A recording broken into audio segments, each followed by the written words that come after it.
Hi, everybody. I'm Julie Carter, a nurse practitioner and professor emeritus at Oregon Health and Science University. I'm just so happy to welcome all of you today for our virtual Care Partners Talk series. And this is our second year. If you've missed prior episodes, you're very welcome to look at those. They're on the WPC website. Just a little bit about this series. It grew out of our experience in the Care Partner Lounge at the WPC. Now, for those of you who are not familiar with the Care Partner Lounge, it was designed as a place for care partners to gather, to learn, to share, and discuss really pertinent issues that were important to them and to learn from each other. And it was so popular that we just decided, why do we wait every 3 years to do this?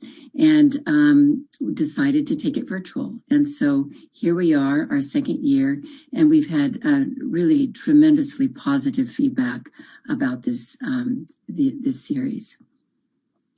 Now, before I get into today's program, I do want to acknowledge what we've been living through in the last few years. It's certainly been uncertain times, and COVID has added this layer of uncertainty, complexity, and for sure isolation to all people.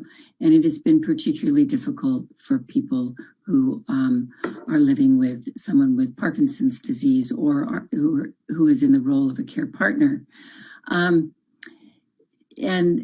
So we just hope that this series will let you know that you're not alone. We're here for you. We hope it offers you something and a sense of connectivity, if nothing more. I do want you to know that on every panel that we put together, there is a professional who's an expert in the topic at hand, and there are also two care partners.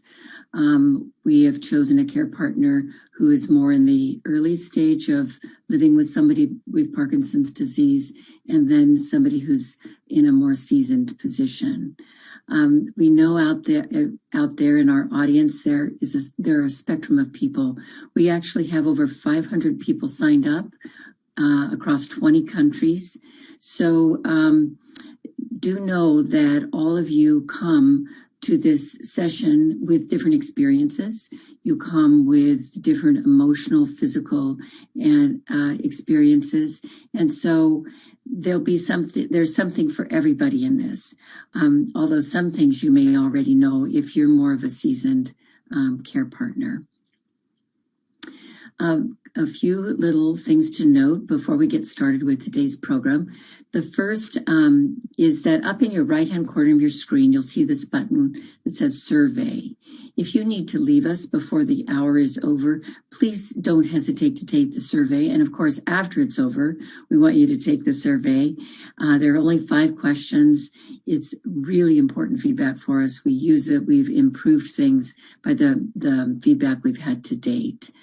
Your name will also be entered in a drawing, so there's a possibility of getting a little surprise if, in fact, your name is drawn. So today, I'm going to start by introducing our panel.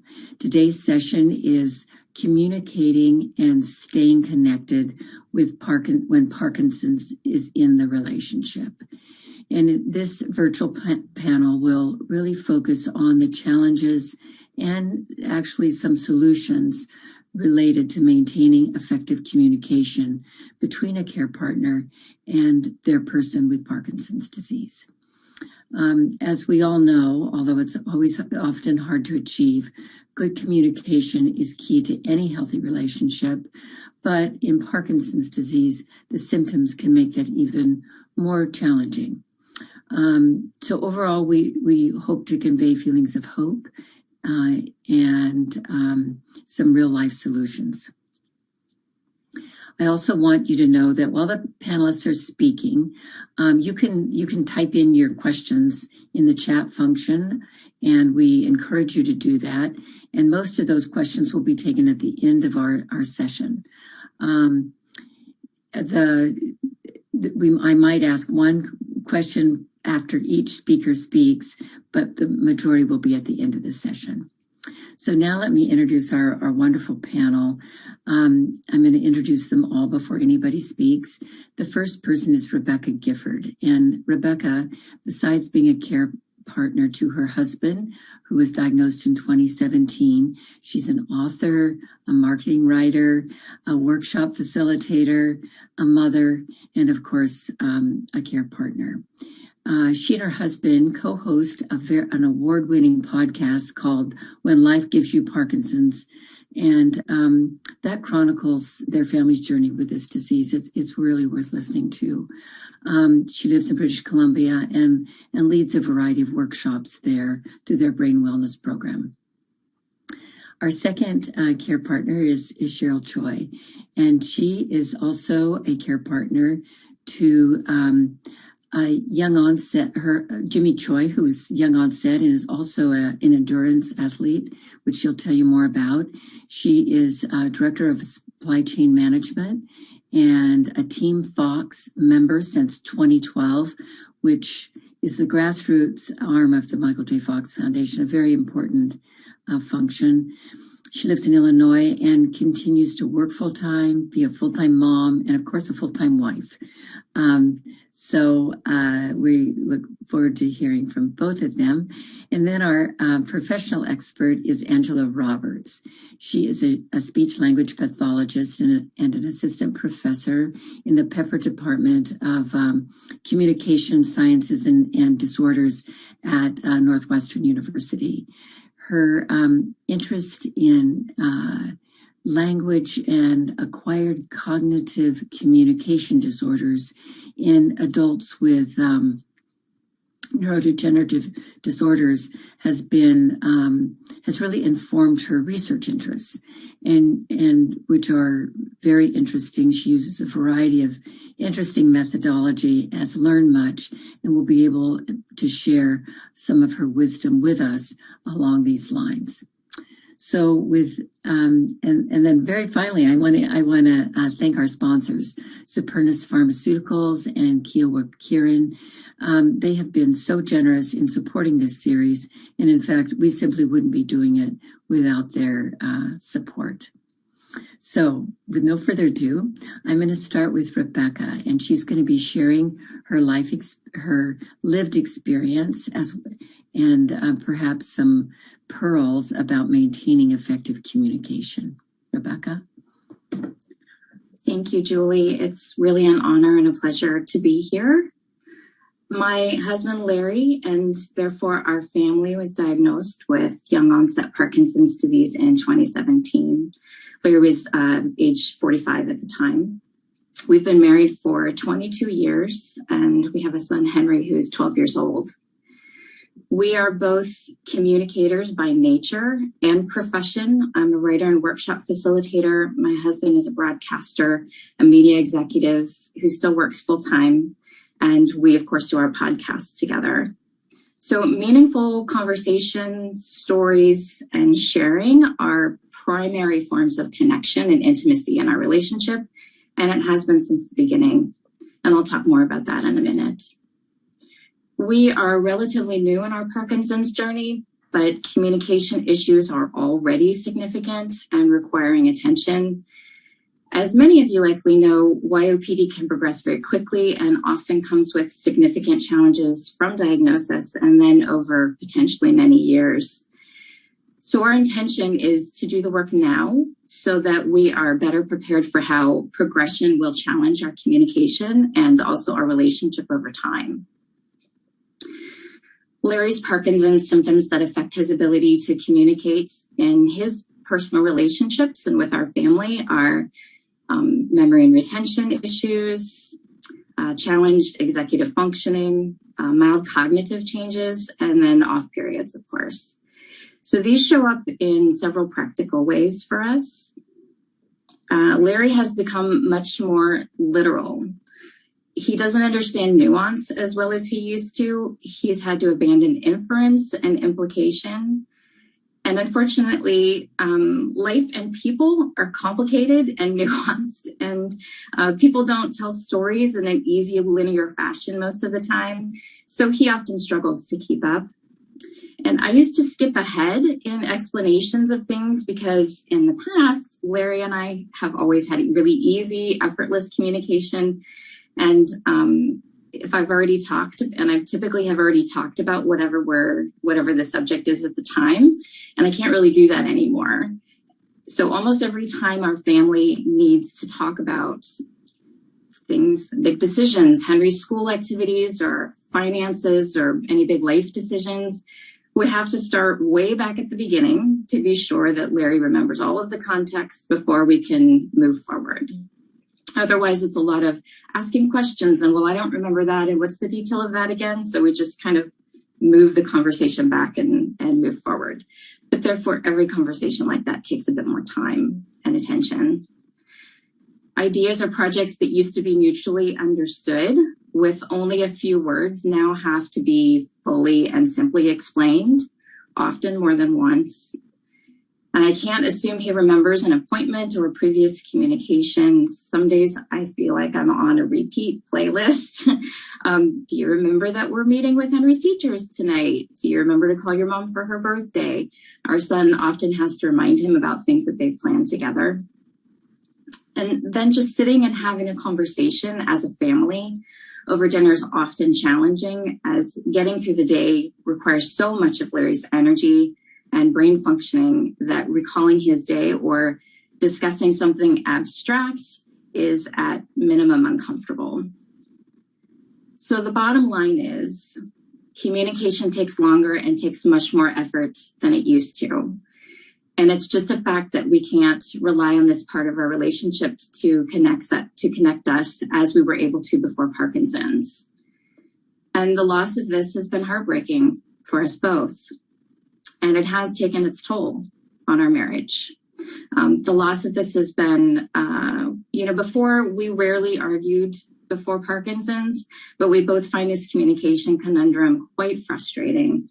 So we can get impatient and irritable with each other more quickly, especially when our words just seem to kind of pass each other like ships in the night, where I'm saying one thing and he's not understanding and he's trying to explain it back to me and I'm not understanding. And so it often takes us some of these tools to get back into a place where we can be more clear and more balanced and more open with each other. So we've had to make priority the other ways that we connect as well, through shared projects and activities, affection, meaningful quiet time together. And we've needed to remember that communication isn't just verbal.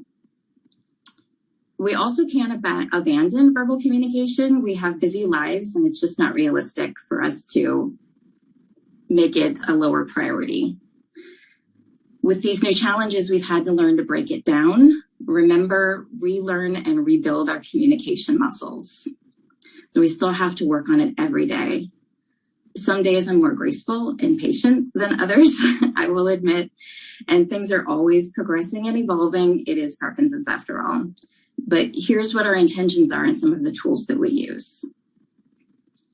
It's important that we unconditionally trust that we both want to make the relationship work and to communicate effectively and lovingly with each other.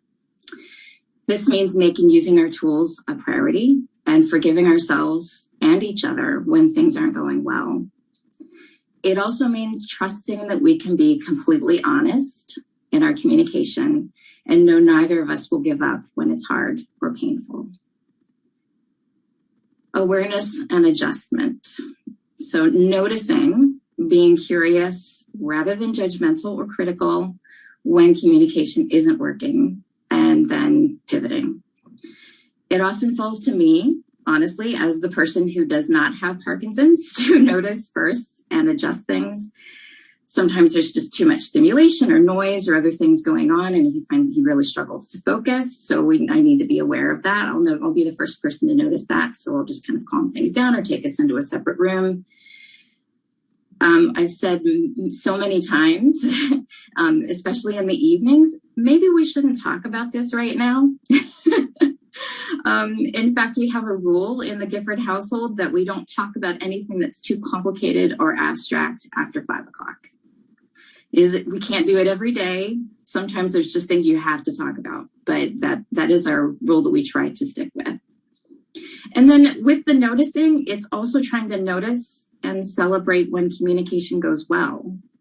It's easy to pick out when things aren't going well. If we have something that goes really well, or we're having a period of time when things seem to be working better, or we're using our tools more and a little bit more intentional and aware of what's going on, where that's concerned, we celebrate it. Yay, us, right?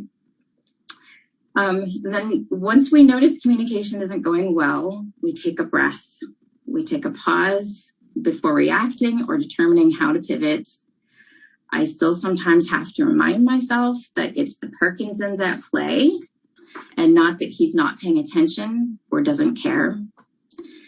And finally, humor, laughter, and general amusement in the face of misunderstandings is invaluable, as I'm sure many of you have discovered along our Parkinson's journey.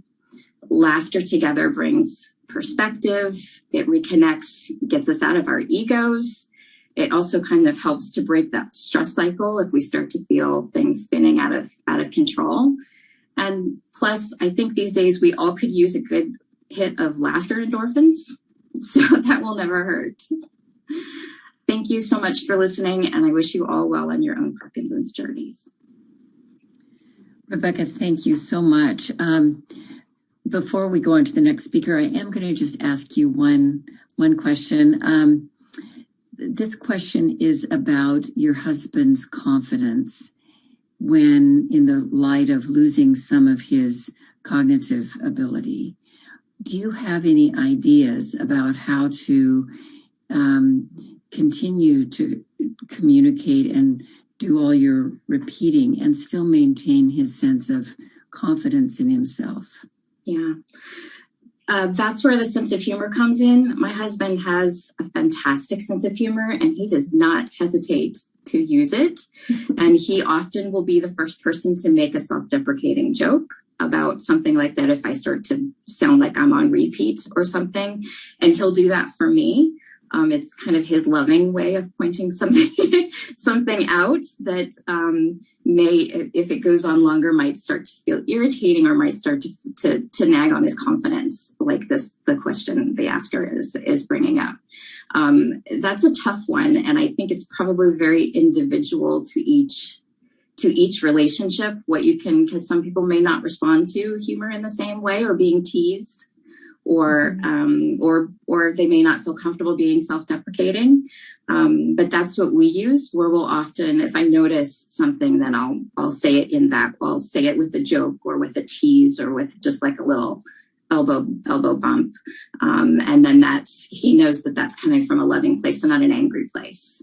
And so that helps to help him feel more confident. But certainly, he is a communicator, as I've explained, by profession and nature. So his confidence level when things start to get confusing certainly can take a hit, and just being really patient with that. And again, not coming at things from a critical or judgmental standpoint, and understanding that it's the Parkinson's and not that he's just not paying attention. That certainly helps. That's very helpful. Thank you.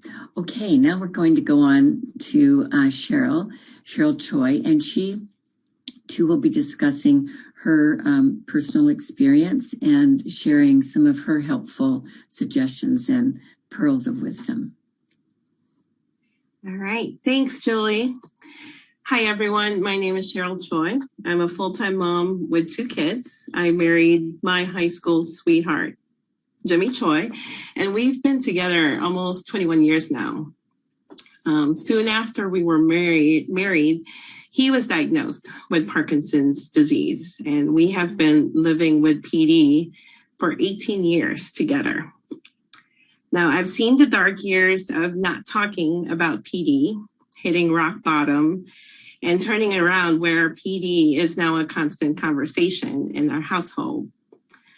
My husband, Jimmy, was diagnosed really with a life insurance checkup. The nurse that did his evaluation strongly encouraged him to see the doctor based on her observations of his gait, his response to stimuli. And after numerous doctor visits, he received the diagnosis of PD, but he did not tell me. It wouldn't be for a few more months where he would finally tell me about the diagnosis, and really only because he started medications. So for the next 8 years after his diagnosis, that's how I felt. I was very much in the dark about Parkinson's. I didn't understand how he felt, and I felt like I was on a need-to-know basis. So I ignored it too.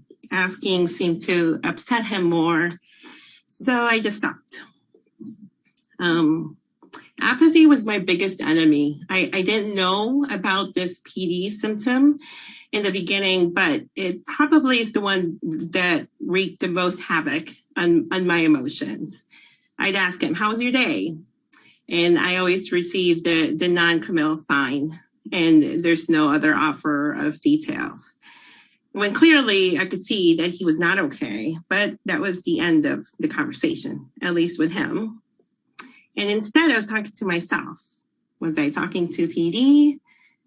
This is the new Jimmy, because really gone was my charismatic, fun-loving husband that I had known since I was 17 years old.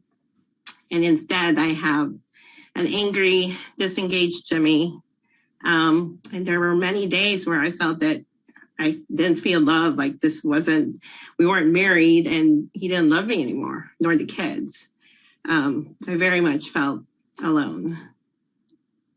Our rock bottom really was when Jimmy was carrying our 10-month-old son down the stairs. At the time, he needed a cane to walk, but that day he didn't for some unknown reason. And unfortunately, he fell down a full flight of stairs with a baby. And I just watched helplessly as they went down. The good thing was Mason was not hurt. Jimmy took the brunt of the fall and had just bruises, but it was a definite wake-up call for us. And the start of many, many hard conversations about Parkinson's. The first was his treatment. We both started to study PD, I know, 8 years too late, and really talked about how his symptoms affect him, everyday life, what works, what doesn't.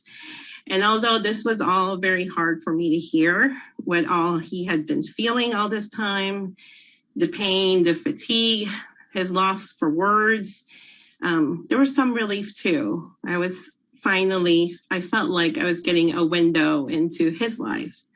And I felt that I can help him think through some of this and figure out the puzzle of PD. I felt like at least I was a part of the conversation. Because when those medical terms can get overwhelming, I helped him research it. That was something that I like to do. I could geek out on that stuff. So that was good. For his medication, we talk about backups a lot to make sure he has enough. I'm usually not with him on a daily basis, but we go through the what if scenarios all the time. There's some in the car, at the gym. How far am I from him in case, as a very last resort, I needed to get it to him. And so we go through this, and by talking about these things, it really helped me feel connected back to each other.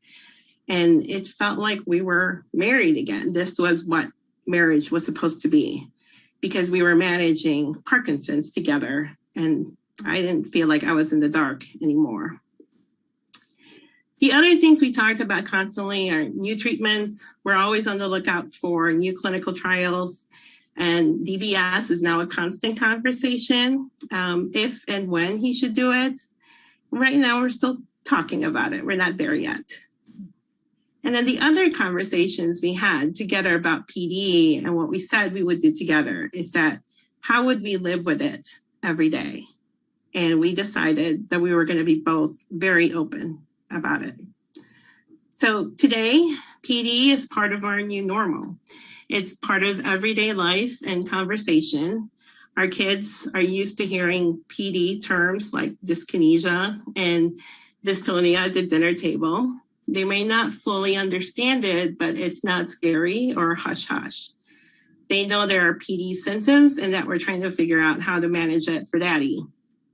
We tried to explain it in their terms. I love Jimmy's explanation of PD. He shared with them that Parkinson's is like playing with their computer games and the Wi-Fi goes out. Our kids get really frustrated when the Wi-Fi is out and they can control their characters in the game. And he tells them that's how it feels. Sometimes his muscles don't move when his brain tells it to move. And that's why he gets frustrated and mad. So it helps them understand what he's going through as well.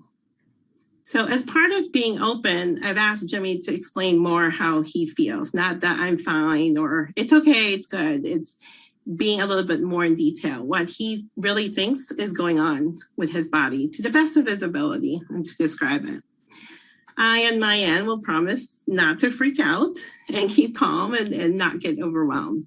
Because honestly, if something does go wrong, I have to be the adult in the room to try to figure things out. When he started training for his marathons, I listened more, beyond what he was telling me. I got to know facial expressions, body movement, speech, voice patterns, and circumstances during his on and off times.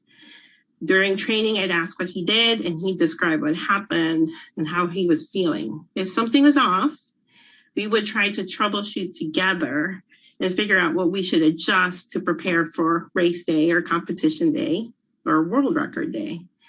I've learned to understand how his body moves when it stiffens up, and I take notes at what happens at the end of a hard exercise. We talk about how he feels so I can prepare for what could happen.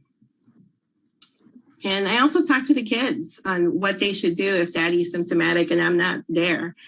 So they know whether it's to call 911 or to just call mommy and wait it out. Thankfully, it's been the latter of the two, and there has been no 911 calls. It's worked really well for us, and we have a routine of talking through what will happen when it comes to big races like marathons, competing for something big like American Ninja Warrior, or even breaking a Guinness World Record.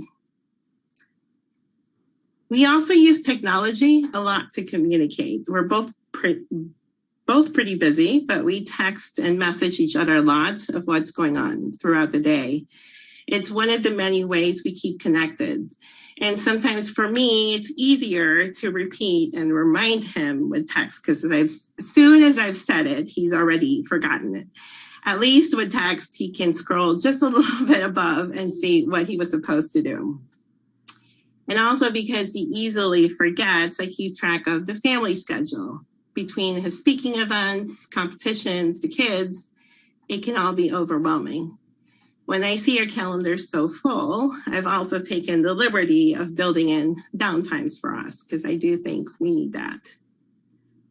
Now, in between some really bad dad jokes and trying to figure out lunch and dinner, he also captures and shares with me videos of his latest successes and sometimes his symptoms, symptomatic movements. It's been a way of chronicling the good and the bad of PD. So when he gets home, we can talk about it some more and try to figure things out if something changed. Or it's also a way for us to record and have a conversation with his doctors if we're seeing something more than the last visit. So it's our way of recording. So there's still a lot of hard things about Parkinson's, and some days, as Rebecca said, it seems that we can't communicate and connect well at all. That happens. And all that will come out will be anger and frustration. I think those are the days when we have to dig deeper and deeper for that patience, take deeper breaths, or sometimes we just have to walk away from each other until we're in a better frame of mind. But all I could say is today, Parkinson's gets thrown around this household. It's commonplace. We stopped ignoring it. It's part of our lives, but in making it part of the everyday conversation, it's made it less daunting and manageable for me. And so far, it's working for us. So thank you for listening. Cherryl, thank you so much. I do have one question for you before we go on to hear Angela. And that is that communication in managing Parkinson's disease includes the entire family, as you've mentioned. What do you do when you wish some family members would help more? How do you communicate that need to them? I always encourage for that open conversation. I think what we've had before was that people were very scared to talk about Parkinson's in front of us, like they were going to hurt our feelings. And I want them to stop. I want them to make it, like I said, part of the everyday and remove the stigma that's out there for Parkinson's. So I want them to advocate for us that, just because people have Parkinson's, it doesn't mean that they cannot do things anymore. Very good. Thank you. And now we will move on to Angela, who's going to be talking about, just effective communication. Angela? Thanks, Julie. So my name is Angela, and as Julie said at the beginning, I'm a professor at Northwestern University, and I study communication and cognitive changes in Parkinson's disease. And a lot of my work focuses on families who are living with PD. So I want to take just a minute to kind of tell you a little bit about my own Parkinson's journey. So I was a speech language pathologist working in a Parkinson's disease movement disorders clinic. In fact, I was in that clinic about 4 to 5 days a week, and I would see several hundred patients. We were a very busy Parkinson's clinic. And as a speech language pathologist, and I'm very, very old, but as a speech language pathologist, one of the things that I was becoming increasingly frustrated with was that the treatments that I had at my fingertips for helping the persons living with Parkinson's disease and their families really just simply were not enough. A lot of the treatments were focusing on the motor issues of were sounds produced correctly, was the voice loud enough. And while those were very important components to the families I was working with, at the end of the day, there was a lot of other issues happening with communication that did not involve the voice not being loud enough or the speech sounds not being clear enough. And so I decided that I would do this rather silly thing, which is to quit my job and go back and do a PhD so that I could study and understand these issues. And so that's what I've been doing for the last decade and a bit of my life. What's really interesting to me, and I want to honor the perspectives of Rebecca and Cherryl in their narratives, because for all of the research that I do, for all of the understanding of these phenomena, there are no better experts than the two women who you just heard, who are living this experience on a daily basis and who really are the experts in how we should support and can better support persons living with Parkinson's disease, as well as the entire family in some of these communication challenges. And I'm going to touch on a few points today that I hope will be helpful and reflect back to both Cherryl and Rebecca a lot of the things that they're doing right, and hope to offer a few additional things. So the one thing I want to touch on first is that this notion that communication challenges in Parkinson's disease are exceedingly common.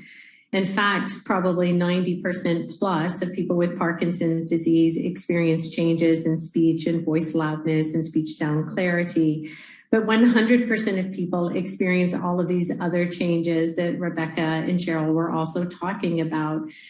Difficulty finding words, pausing in places that make it challenging to actually understand what someone is trying to say, more time to get an idea out, or losing a train of thought. These are all really common symptoms early in Parkinson's disease, and sometimes they're just products of the disease itself, And other times they can reflect more serious problems like an early cognitive impairment or early signs of dementia. And one of the questions I commonly get from people is, gosh, I'm having trouble finding words. Does that mean I'm going to get dementia with my Parkinson's disease? Not necessarily. We actually know that finding words is a pretty common symptom, or difficulty finding words is a common symptom. Things that are a little bit more out of order that may indicate that something is different, as Rebecca indicated, are more challenges actually remembering things that you've been told, or difficulty kind of recalling information that's presented on a frequent basis. There are also some other challenges that we see in Parkinson's disease, like the flattened facial expression and a voice that perhaps isn't able to convey emotions as clearly. So it's flatter, and the ups and downs that go with expressing humor or sadness aren't necessarily as clear. And these are what we kind of think about as more the social communication or the social cognition impairments in Parkinson's disease. We have this growing awareness that those are much more common than we thought. There's a recent study that was just completed in the last year that shows upwards of a third to a half of all people with Parkinson's disease actually have disruptions, not just in speech or language or in memory or executive function, but actually in this branch of cognition that we call social cognition. So the ability not only to express emotions, but also to understand emotions and to understand humor. And Rebecca pointed this out when she was talking about her husband's challenges with being literal. So not necessarily being able to understand what we think about as figurative language. I'm going to break that down just a little bit. When we're talking on a regular basis, there's things that we convey that are both interpretable from the words that you use, what we call literal language, so that a dog is something with 4 legs and a tail. But there's also implied messages. So the nudges and the winks and the kind of hidden humor or the hidden sarcasm in what we say. That use of what we call figurative language is really common in English. One of the things we find in Parkinson's disease, and we're understanding more and more, is that is also affected early on in the disease. And this is kind of one of the newer avenues of investigation in PD. So if you're experiencing some of the things like Rebecca and Cherryl described, I want to normalize that experience for you because it's really common in Parkinson's disease, and yet it's really confusing sometimes for Parkinson's disease care partners when they're first starting out in their Parkinson's journey. But these are normal, and these are typical issues, in addition to the kind of classic symptoms of a quiet voice or speech sounds that might be harder to understand. These problems can progress over time. They can certainly become more complicated in the face of dementia or when advanced cognitive symptoms emerge. One of the things that we know is they kind of have a big impact on everyday conversation. So a lot of the research I do is a bit of fly on the wall research. That means we come into your homes and we set up cameras and we record your everyday conversations. We're a rather intrusive bunch of people.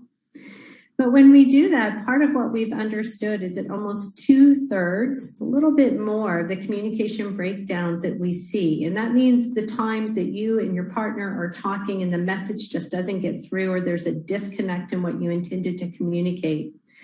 Those happen for a whole host of reasons that are not necessarily related to the motor symptoms in Parkinson's disease.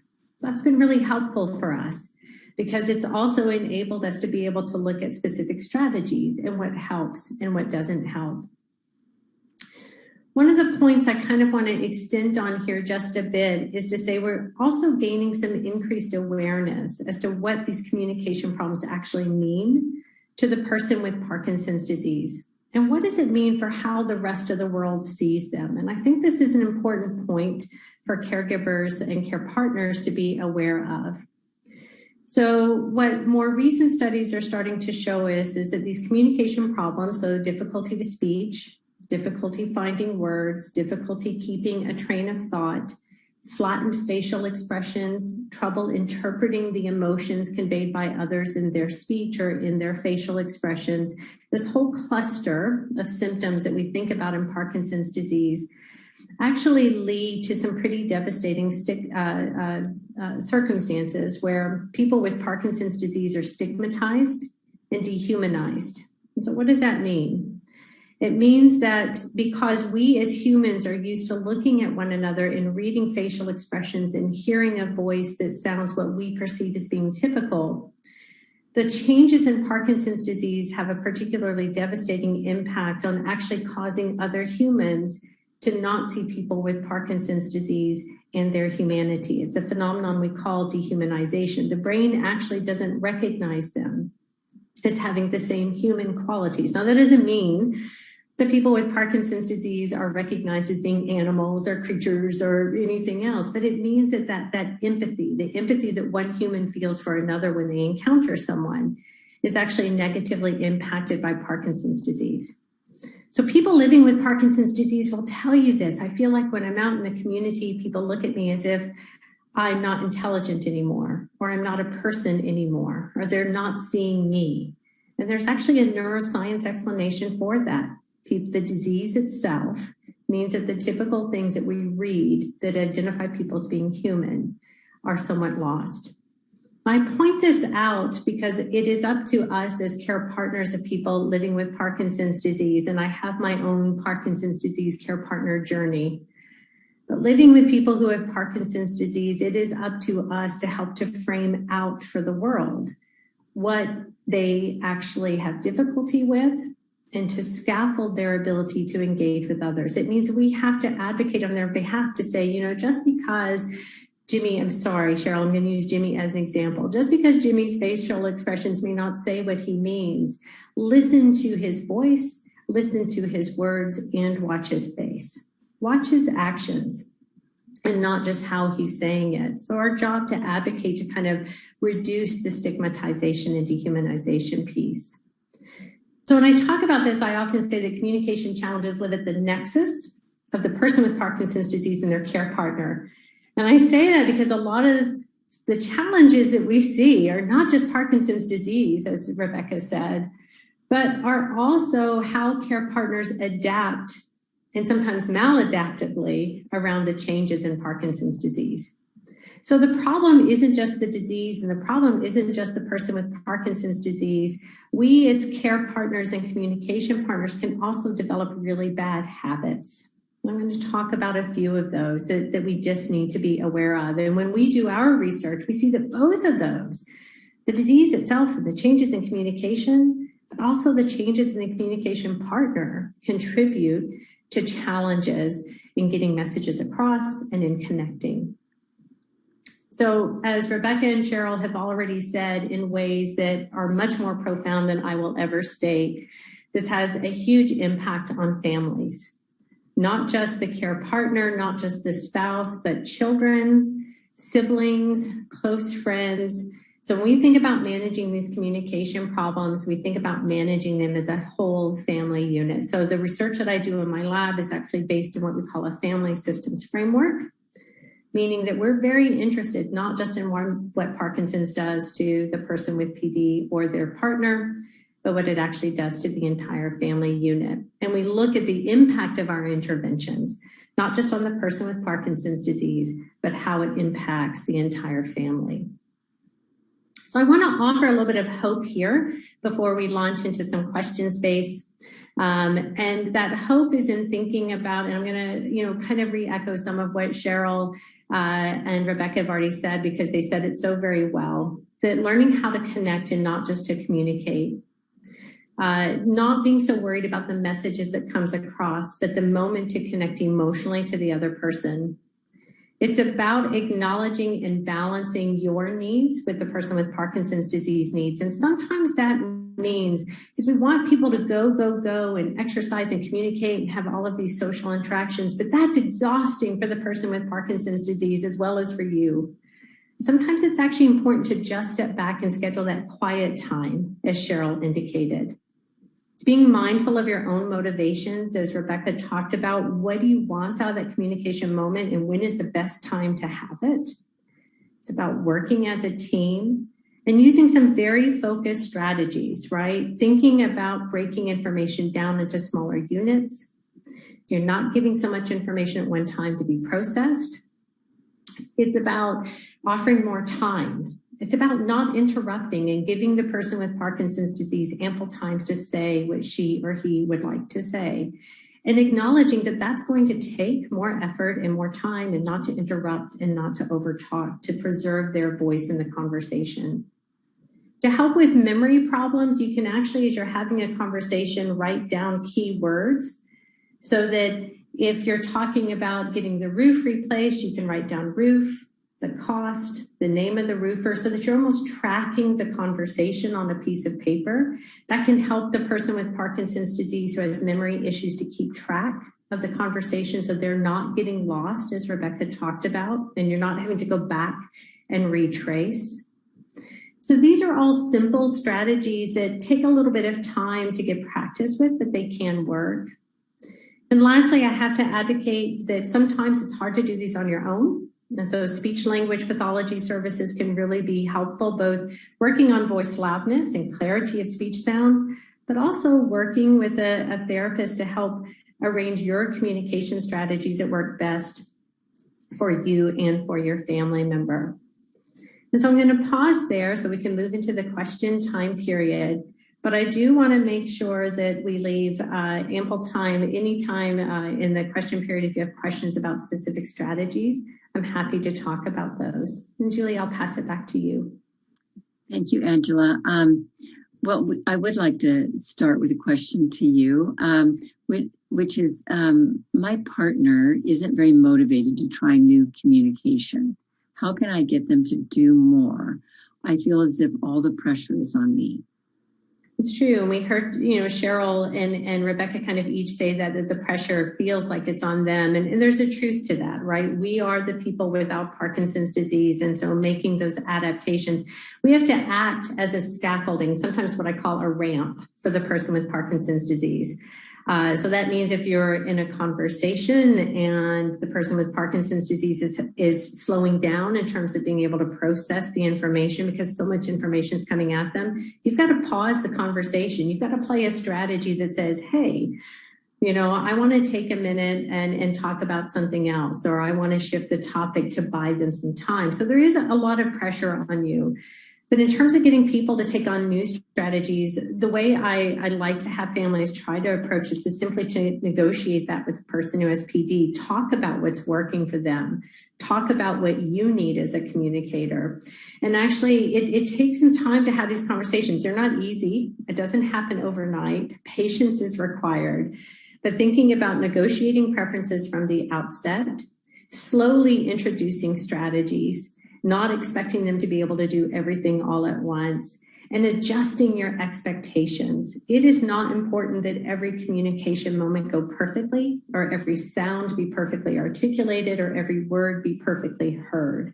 What is important is that at the end, everybody gets to the same space. And so being patient, and I think offering up some forgiveness for when things does not go well can be very helpful. And again, expecting that this is going to take some time. So resistance in my experience comes because we're pushing too much on the person with Parkinson's disease at one time. And it's important to back off and know how to introduce it in an incremental way. Thank you.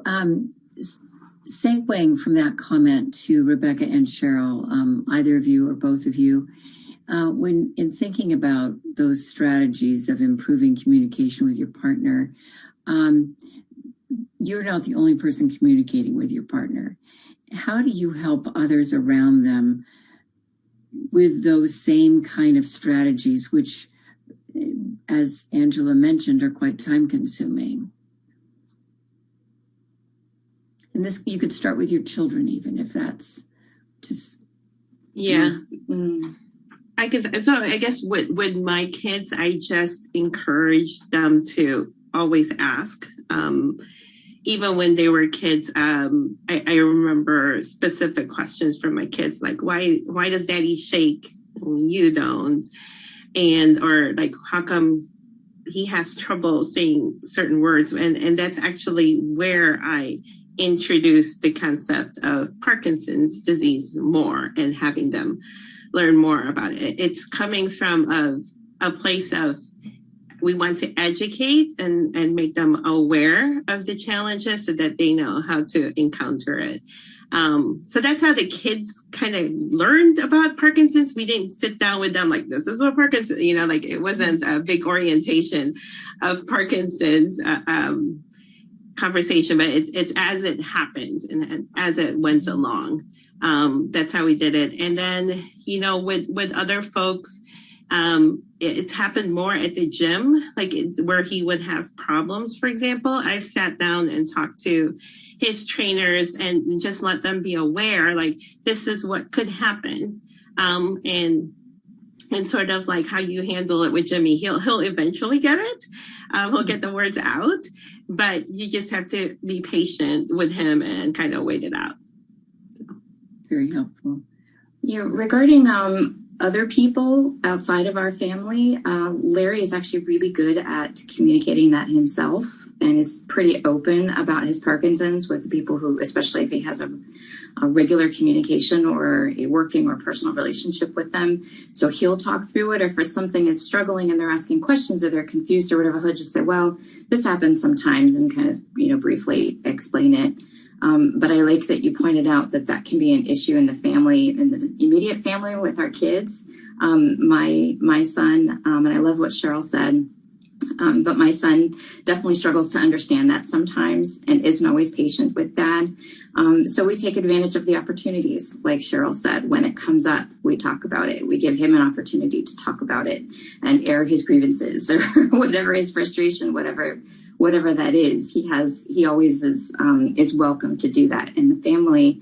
And then also modeling, I guess, is watching, giving him an opportunity to see us communicate, or if something's not going well and somebody gets irritated or we're miscommunicating and something starts to go awry, kind of how does that resolve? And then just being open with that in front of him as much as is comfortable for all of us to do that. And so that he can kind of see that it can be resolved, and then the tools that we're using to get through it. So Julie, I was going to say, we've seen families do this really creatively. To Rebecca, what Rebecca was talking about, we've seen families model this and actually video themselves to send it to siblings who maybe live away, or older children who live away, so that they can watch a video of how some of these techniques work. So it's not like a formal instruction, but we'll actually help families create those, so that if you can't direct instruct, people have an opportunity to view those perhaps before they come for Thanksgiving dinner, for example. So we just kind of actually really teach it explicitly. Very, very nice ideas. We've got a lot of good questions. So Angela, this one is for you. It's about apathy. And basically this person is asking, when apathy more than cognitive issues affect our communication. I often ask a question and get no answer. Any other tips for helping to pull my husband out of his apathetic state? Thanks, Julie. So I think talk about 30 seconds on apathy. So apathy is a really challenging symptom in Parkinson's disease. And we kind of call it as this kind of catch-all symptom. So there's true apathy.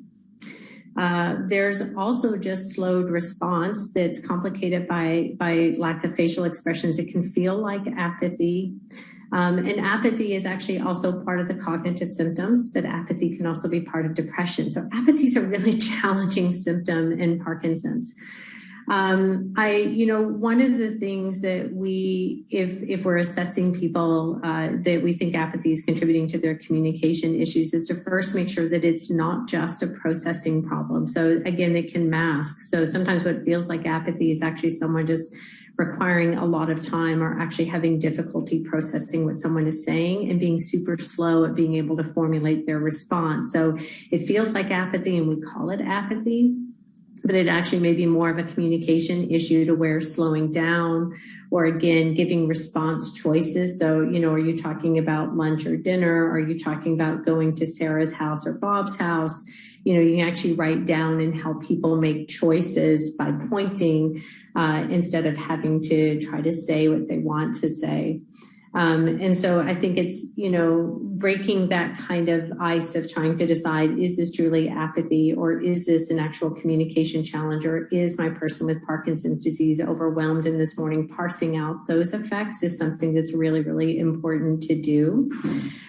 Almost always kind of helping to break the inertia of feeling stuck in a moment can be helpful.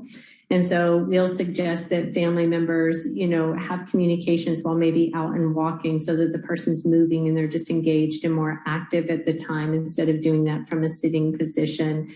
Sometimes just kind of changing a body position will help to kind of break that apathy just a little bit, to get a response or an initiation of the response.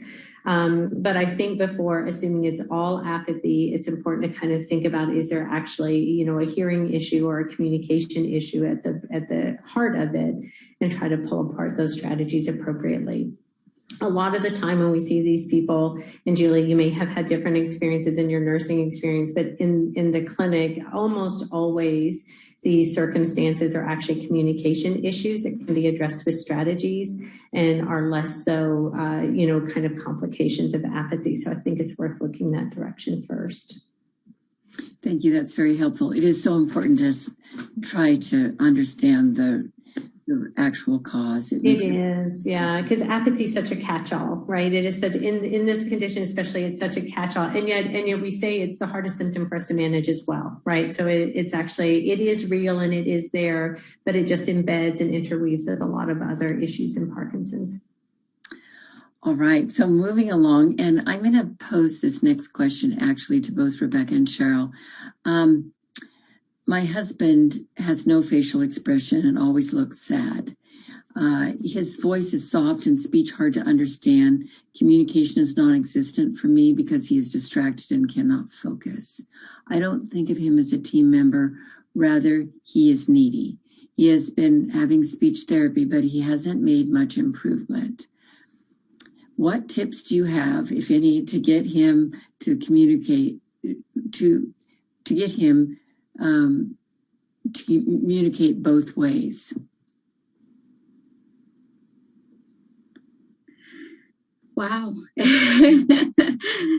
That's a tough one. And I think we've all experienced those moments when you just wish that your person with Parkinson's would manage something differently, or quote unquote better, or do it the way that you want them to do it. And that's a hard question to answer. I think every relationship is different. In my relationship with my husband, in our marriage, he is unlikely to do anything before he's absolutely ready to do it. And so in those occasions when I see I believe I see relatively clearly something that would help, but he's not doing it because of apathy, or whatever the reason is, or feeling embarrassed or whatever. It's calls on me to be patient and loving and supportive, and little nudges and encouragement, but not push. Now, again, every relationship is different and every marriage is different. If that's something that's built into your relationship, maybe that can, but it doesn't sound like that in this situation. It doesn't sound like they're responding to any encouragement. So I would love to hear what Cherryl or Angela might even have to say about that. But in our relationship, it's just about patience and holding the space for when he's ready to kind of move forward and whatever that next phase is. Yeah, and I don't think I can add anything more to what Rebecca could say, because I although I've had situations where it's hard to get something out of Jimmy, I also know it's only a matter of time. Like, I just know if he's in that state where he's not responding to me, then now is not the right time to talk about it or for him to engage. Like, I know, like, okay, let's come back to this later. You're just really tired. You need to have your nap. Like, I just know, I could tell from his facial expression. But if this is a constant, where you're not getting any engagement, that's really difficult, because it's hard to find that trigger, right? Like of them talking and just communicating back. So it's hard to say, because you can only be patient for so long. Like I do know, like the next day I can have that conversation, but it sounds different from the way this question was posed, that this is an ongoing thing. So maybe not to throw the ball right back at you, Angela, but maybe there's something that you can Actually, help with. We're really getting close to the end. So I'm going to just announce that we're going to just take maybe 5 extra minutes than we normally would take. It's such an important question, but there are a number of other ones. There is one other one I do want to pose to you, because it's so important. You'll all have an answer to this, which is, this is a male care partner who is saying, thank you so much for sharing. It's been very helpful. My question is, what do you do, if anything, to support yourself in this journey? I find that most people don't understand what I'm going through, and I feel very alone sometimes. And I think this last question we had, forgiveness for feeling frustrated, is the first step for the prior caregiver or care partner. So, but answering this question of resources, Angela, why don't we start with you? Sure. I've got a lot. Sure. The first thing I'll do is acknowledge is it can be really isolating, and it's isolating for 2 fronts. And I think Rebecca and Cherryl both alluded to this as well, which is you've lost, in some ways, the communication patterns that link you to the partner that you chose for life, right? And that loss of intimacy and that feeling of the loss and the grieving over just the change in the relationship, perhaps not the loss of the relationship, but loss of what the relationship was prior to Parkinson's disease, can be really challenging. And it's also then just socially isolating if it's hard to get out and hard to socially engage with others, and it can be isolating for care partners. So, Julie's advice on thinking about, forgiveness first, I think is really important. Readjusting expectations is really important, even what your role is now in terms of living with Parkinson's disease and the role of your partner.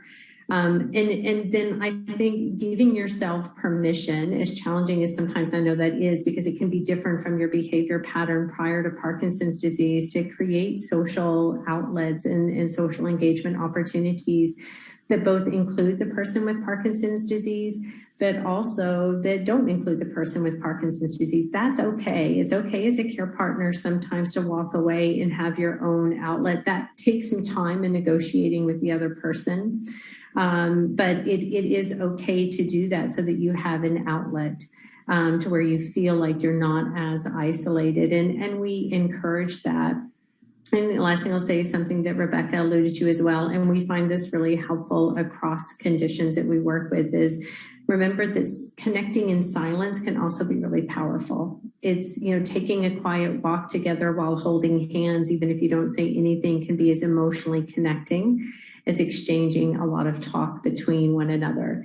But that requires adjusting expectations around what communication is and what connecting is. And so looking for opportunities to connect in silence is really important too. Well, I think we have just 1 more minute. Do either Rebecca or Cherryl have a final comment or thought?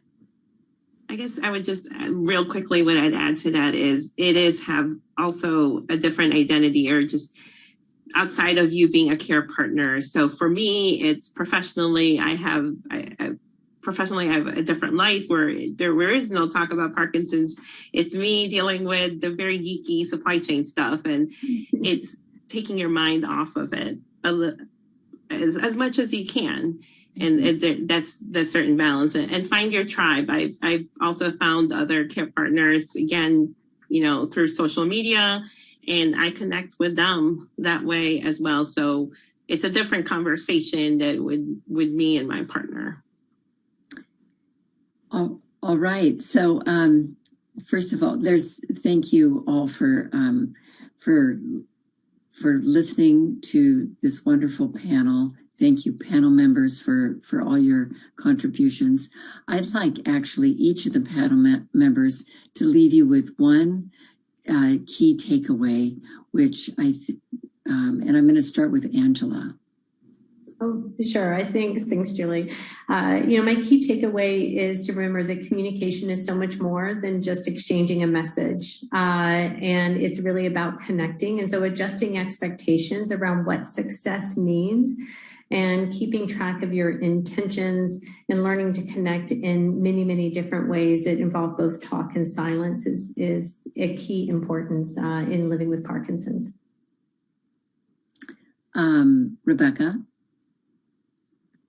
It's important to remember the bottom line, that you want to make it work, that you love your person with Parkinson's and want to do what you can to maintain meaningful communication, and that may be the one thing that gets you through the challenging days.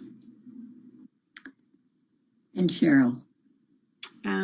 Yes, it's PD. We have it, unfortunately, but make it a part of your everyday life and conversation. That makes it just less scary overall. And I think over time, it will take away the stigma and connect you in more ways than one. Thank you. And thank you all again for for sharing, for your wonderful presentations. Thank you, audience, for being here. I want to remind you about taking the survey and the button in the right-hand corner of your screen. It's just 5 questions. Again, your name will be put in a drawing for a prize from the WPC. And finally, I do want to thank our sponsors, Supernus and Kiwa Kiran, for supporting this. Again, we are so grateful. We couldn't do it without your support. And finally, remind you about our upcoming Care Partners series, which is December 8th, Maintaining Closeness, Sexuality, Intimacy, and Ever-Changing Relationship. I've had a sneak preview of the panel, and you will not be disappointed. So thank you all very much for attending.